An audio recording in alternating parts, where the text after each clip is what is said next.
Imagine coding was not a lonely task, but a live performance, where every line of code instantly turns into music. That's the world of live coding. My name is Sterzel, and this project was developed in collaboration with my colleague Frank Grimm. We've explored how musical live coding can open new pathways into computer science education and science communication. This presentation is based on our paper Sound Code Class, which was accepted for Live 2025. And in the next minutes, we will show you what happened when we brought live coding into classrooms, when we used it for training teachers, and even when we did live coding at a public science festival. Now, many of you might be familiar with this feeling that programming has a quite steep learning curve, and computer commands do feel very abstract, and results only appear after a lot of waiting and a lot of trial and error. Our aim was to find out whether live coding can break down that barrier for computer science beginners. Yeah, often coding lacks creativity. You type in commands, press enter, and if it works, you might just see text on the screen. There's no spark, no immediate feedback that makes programming feel dry and distant for many learners. Now, live coding turns that around. Code becomes a musical instrument. Every line has a direct effect, audible or visible. Programming becomes a performance, something you can share with others. And live coding means writing and modifying code in real time to generate music, visuals, or other processes. The crucial point, both learners and audiences immediately experience what the code is doing. In most of today's programming environments, no matter whether they are compiled or interpreted, there's usually a huge delay. One writes some code, and then one runs it, and only afterwards one can see what happened.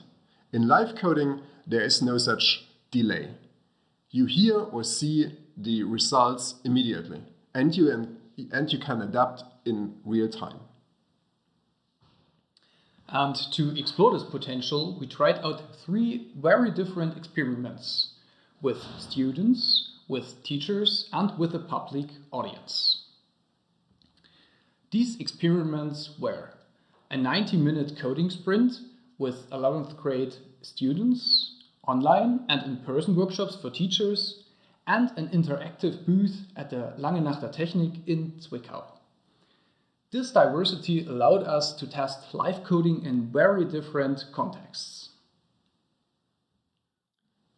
The feedback we got from students was very clear.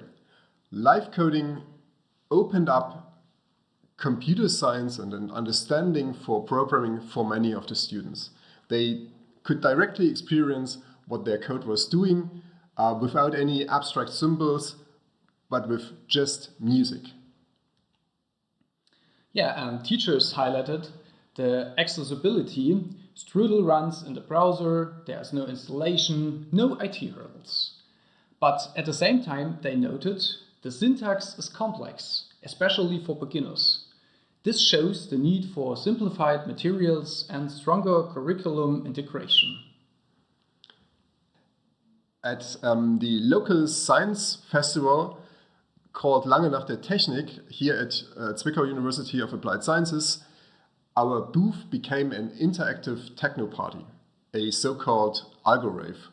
Live performances combined with a participatory corner. Algorithms turned into a shared musical experience, sparking curiosity and excitement. And the audience praised the easy access, the interplay of technology and creativity, and the pull of the music. Families and young people stopped, listened, and tried coding themselves.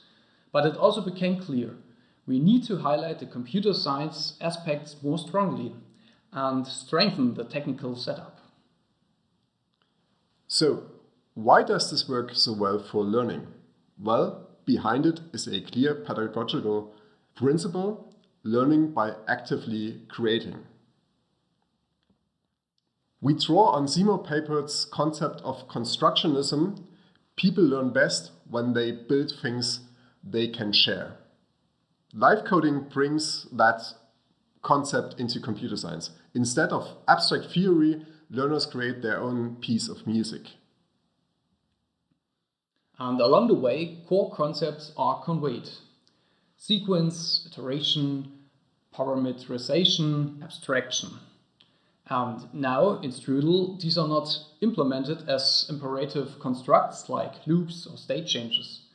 Instead, they emerge from musical patterns. A beat is experienced as repetition, a melody as a sequence, and parameters shape the sound in real time. This functional declarative perspective doesn't mirror the curriculum one-to-one, but it allows learners to experience these ideas concretely and creatively, which can be a bridge back to the curricular goals. Of course, there were challenges which the learners had to face. As we all know, programming syntax and technology can be quite frustrating. The learning curve is very steep.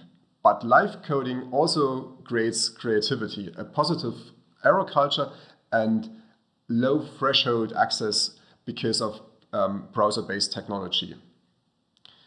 The reviewers of our paper rightly pointed out that we need to document feedback collection more systematically, and that we should explore design opportunities for tools that lower this barrier even more. Yeah, and here you can see a Sterzel example. Let's hear it.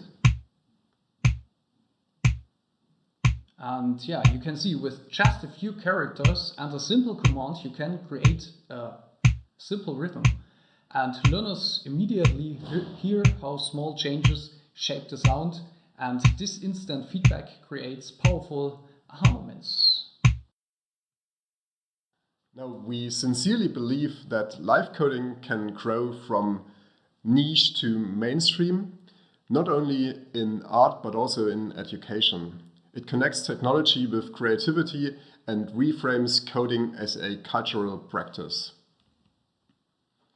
Yeah, and our conclusion? Live coding can change technology and computer science education. The key is the right balance of didactic framing, technical stability, and creative openness. Looking ahead, we aim to evaluate learning outcomes more systematically and to integrate live coding more strongly into curricula and outreach strategies. Our vision: programming understood not just as technical skill, but as a cultural practice.